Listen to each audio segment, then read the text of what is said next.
Hello and welcome to Financial E Learners. हमारा topic चल रहा था टाइम मैनेजमेंट के ऊपर।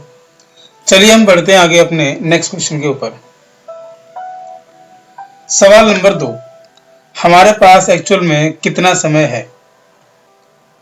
आप ये कैसे कह सकते हैं कि आपके पास सफिशिएंट टाइम नहीं है?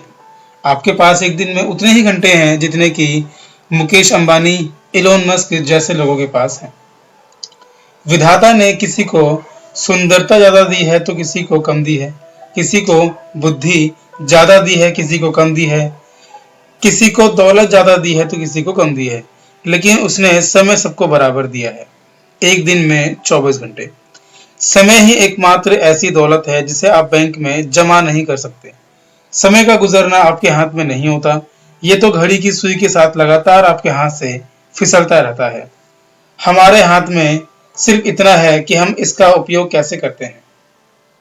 अगर हम इसका सदुपयोग करते हैं तो हमें इसके अच्छे परिणाम मिलेंगे, अगर आप इसका दुरुपयोग करते हैं तो आपको इसके बुरे परिणाम देखने को मिलेंगे। ध्यान देने वाली बात यह है कि हमारे पास कहने को तो सिर्फ 24 घंटे होते हैं, लेकिन वास्तव में इतना समय हमारे हाथ में नहीं होता।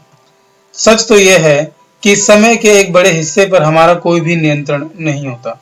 8 घंटे नींद में चले जाते हैं, 2 घंटे खाने पीने में चले जाते हैं और कुछ घंटे तैयार होने में और नित्य काम करने में चले जाते हैं।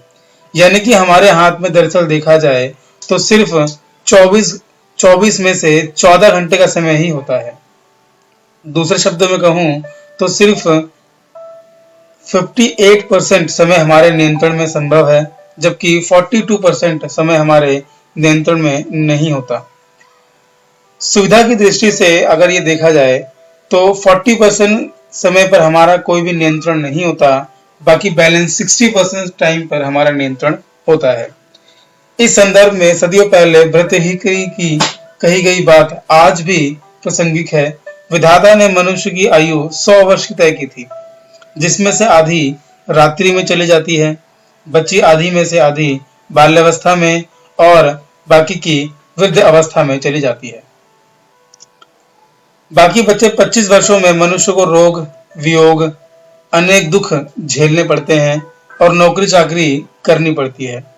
इसलिए हम ये कह सकते हैं कि जल तरंग के समान चंचल इस जीवन में लैश मात्र सुख भी नहीं है। समय अनमोल है, क्योंकि वास्तव में समय ही संसार की एकमात्र ऐसी चीज है जो सीमित है। अगर आप दौलत गवा देते हैं तो उसे दोबारा कमा सकते हैं, अगर आप घर गवा देते हैं तो दोबारा कमा सकते हैं, लेकिन अगर आप समय गवा देते हैं तो आपको वही समय दोबारा नहीं मिल सकता। हमारे पास जीवन में बहुत कम समय है और यह समय सीमित